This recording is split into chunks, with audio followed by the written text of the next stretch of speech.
नमस्कार. Home minister स्वप्न गृहलक्ष्मीचं साकारत आहे वामनरी पेठे ज्वेलर्सच्या आजच्या भागात. मी आदेश बांदेकर आपणा सगळ्यांचं मनापासून स्वागत करतो. आपल्या सर्वांना विजयादशमीच्या खूप खूप शुभेच्छा.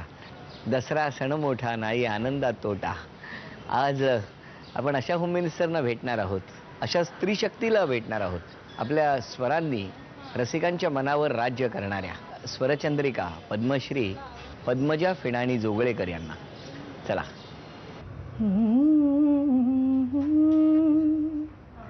नमन माझे तू स्वीकारी, हे कृपाळू शारदे. नमन माझे तू स्वीकारी, हे कृपाळू शारदे. अध्ययन करण्यास मजला बुद्धीचे वरदान दे. नमन माझे तू स्वीकारी, हे कृपाळू शारदे. नमन माझे तू स्वीकारी. वा, नमस्कार. नमस्कार. इतकी छान सुरुवात तुम्ही आज केलेली आहे, त्यामुळे आजचा एपिसोड सुद्धा किंवा आजचा हा भाग एकदम वेगळा होणार यात शंकाच नाही. पद्मश्री हा किताब पटकावला तो दिवस पद्मजाताई तुमच्यासाठी कसा होता? निश्चितच खूप आनंदाचा अविस्मरणीय दिवस होता. आणि असं वाटलं की यात किती जणांचा सहभाग आहे. सगळ्यात पहिलं म्हणजे मी परमेश्वराचे आभार मानते. त्याच्या कृपेनं सगळं होतं. आणि माझे आई वडील ज्यांची परमेश्वरावरती तर नितांत श्रद्धा आहेच आहे.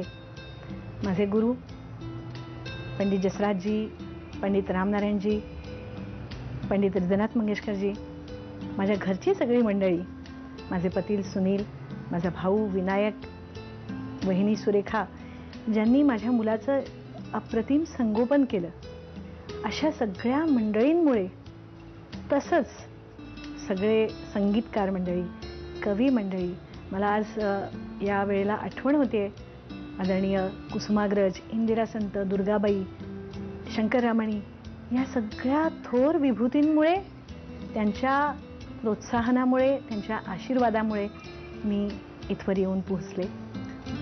अचानक हे एवढं सगळं आनंदाचा वर्षाव झाल्यासारखं झालं. आणि क्षणभर मला वाटलं की माझ्यावरती एवढी मोठी जबाबदारी आहे. हसले मनी चांदणे, जपून टाक पाऊल साजणी, अशी माझ्या मनाची अवस्था होती त्यावेळेला. नाही नाही, असं सांगण्यापेक्षा त्या दोन ओळी.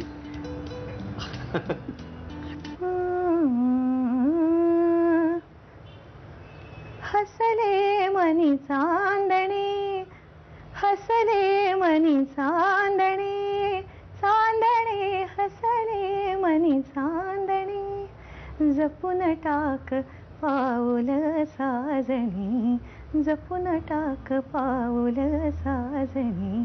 आणि ती नादतील पैंजणे जी आहेत ती थोडीशी जपून एवढ्यासाठी टाकायची की थोड्या मोठ्यांचे आशीर्वाद आहेत, पण पुढेही एक एक पाऊल पुढे गेलं पाहिजे. खरंय. ही जबाबदारीची जाणीव त्या क्षणी निर्माण झाली. छान. मी तुमच्याशी गप्पा आणखी रंगणार तर आहेतच. बरं, त्याचबरोबर मगाशी तुम्ही या सगळ्यांची नावं घेत असताना सुनील असं एक नाव घेतलं. त्यांची भेट तुमची कुठे झाली? त्याची ओळख शशी मेहता, उषा मेहता या दाम्पत्यामुळे झाली. सुनील लग्नापूर्वी भोपाळला होता, त्याची इथे बदली झाली. आणि मी त्याला म्हटलं की तू जर मुंबईतच राहणार असशील तर मग पुढे आपण विचार करूया. कोणी विचारलं कोणाला? शशी मेहतांनी त्यालाही आग्रह केला आणि मलाही आग्रह केला की तुम्ही एकमेकांना अनुरूप आहात असं आम्हाला वाटतं. कारण सुनीलला साहित्याची प्रचंड आवड. आमच्या घरी माझ्या सासूबाई मृणालिनी जोगळेकर ह्या साहित्यिका असल्यामुळे साहित्याची आवड, संगीताची आवड असल्यामुळे त्यांना वाटलं की एकमेकांना अनुरूप असावेत, तर तुम्ही एकदा भेटून घ्या. त्यांनी अनेकदा प्रयत्न करूनही आमची भेट होत नव्हती, पण एकदा त्यांनी घडवून आणली भेट. ती कुठे? त्यांच्याच घरी घडवून आणली. पण यांनी काय करावं, हा मी आपली नटून थटून छान साडीत आले होते भेटायला आणि हा शॉप फ्लोअरवरनं असा तेलकट्ट कळकट्ट केस चप्प बसलेले आणि कळकट्ट ऑफिसचे कपडे घालून तिथे हजर होता. मी म्हटलं काय माणूस आहे, मुलीला बघायला आलाय, भेटायला आलाय आणि अशा कपड्यात. तर म्हणाला हा, मला वर्स्ट केस मध्ये तू पाहते आहेस, याच्यात जर मी तुला आवडलं तर पुढे ये. अरे वा. मग तिथेच तुम्ही बोललात एकमेकाशी? एकमेकांशी बोललो. त्याच्यानंतर 7-8 वेळा आमच्या भेटी झाल्या, पण ताकाच तूर लागू देत नव्हता हा काही. आणि तोपर्यंत याचं व्यक्तिमत्व, बोलणं, बुद्धिमत्ता या सगळ्या गोष्टींनी मी मात्र भारावून गेले होते. लग्न मुंबईतच? लग्न मुंबईतच झालं. पण लहानपणी तुमचा स्वभाव कसा होता? म्हणजे असा शांत? शांत, थट्टेखोर तर होताच होता, परंतु थोडासा भित्रा स्वभाव पण होता. म्हणजे मला कोणी जर गायला सांगितलं ना, तर मला इतकी भीती वाटायची. त्यामुळे सांस्कृतिक तासाला मी कधीही गायले नाही. आणि मी कदाचित बाईंच्या डोळ्यात भरीन म्हणून मी शेवटच्या बाकावर जाऊन लपून बसलेली असायचे. फार फार तर माझ्या मैत्रिणीच्या कानात मी गुणगुणायचे. मग पहिलं गाणं कधी गायलं? म्हणजे कोणी सांगितलं तुम्हाला गायला? आमच्या घरी माझ्या वडिलांचे मित्र, जगप्रसिद्ध सतारवादक उस्ताद अब्दुल हलीम जफर खान साहेब, ते आमच्या घरी यायचे. एकदा त्यांनी मला गुणगुणताना ऐकलं आणि माझ्या वडिलांना विचारलं, आपकी बेटी गाती है? तर वडिलांनी सांगितलं की हा थोडा बहुत गा लेती है. कारण आजूबाजूची सगळी मंडळी म्हणायची की फार सुंदर आवाज आहे, गोड आवाज आहे.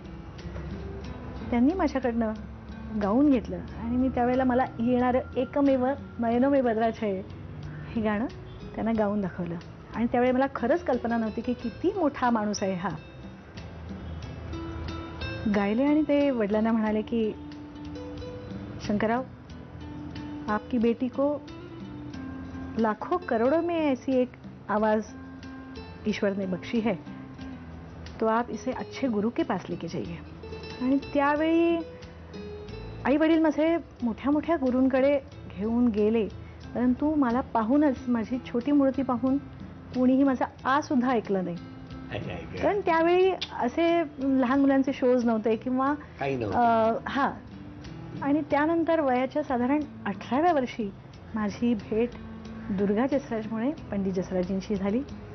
त्यांनी माझं गाणं ऐकलं आणि त्वरित माझं गंडाबंधन झालं. त्यानंतर पंडित रामनारायणजींकडे मी जवळपास 5 वर्ष रोज म्हटल्याप्रमाणे 3 ते 4 तास फक्त पलटे त्यांनी माझ्याकडून घोटून घेतले आणि श्रुतींचा अतिसूक्ष्म त्यांनी अभ्यास करून घेतला. बरं, मग संगीतकार तुमच्यातला किंवा एखाद्या कवितांना चाल लावणं किंवा काय, हे कधी कधी म्हणजे असं सुरू झालं? त्याचं सगळं मोठं श्रेय आदरणीय थोर विदुषी दुर्गाबाई भागवत यांना जातं. कुठलंही गाणं रेकॉर्ड करण्यापूर्वी मी त्यांना आधी जाऊन ऐकवायचे. त्या कवितेचे विविधांगी अभ्यास त्यांच्याकडे व्हायचा. आणि एक असा प्रसंग आला आयुष्यात की अटलजी इथे कार्यक्रमानिमित्त येणार होते. तर मला कोणीतरी त्यांचं गीत नया गाता हूँ हे पुस्तक त्याने मला आणून दिलं आणि मला सांगितलं तर तू 2 गाणी त्या कार्यक्रमाच्या सुरुवातीला गा. मी ते पुस्तक वाचलं. त्याच्यापूर्वी त्याला काहीच नाही, म्हणजे फक्त गायचं की तुम्ही ती ऐकलेली होती? नाही, मला ह्या पुस्तकाविषयी मला काही कल्पना नव्हती. अटलजी कविता लिहितात हे माहिती होतं, पण हिंदीला फारसा आपण हात घातला नव्हता. तर ह्या कविता वाचल्या आणि पहिलीच कविता गीत नया गाता हूँ त्यातले विचार मला इतके भावले. हार नहीं मानूंगा, रार नहीं ठानूंगा, काल के कपाल पर लिखता मिटाता हूँ, गीत नया गाता हूँ.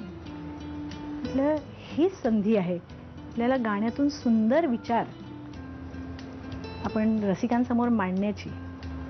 कितीही संकट आली तरी हार मानणार नाही, नव्या संघर्षांना तोंड देईन आणि काळाच्या भाळावरती लिहिण्याची आणि पुसून सुद्धा टाकण्याची माझ्यामध्ये मी क्षमता निर्माण करीन.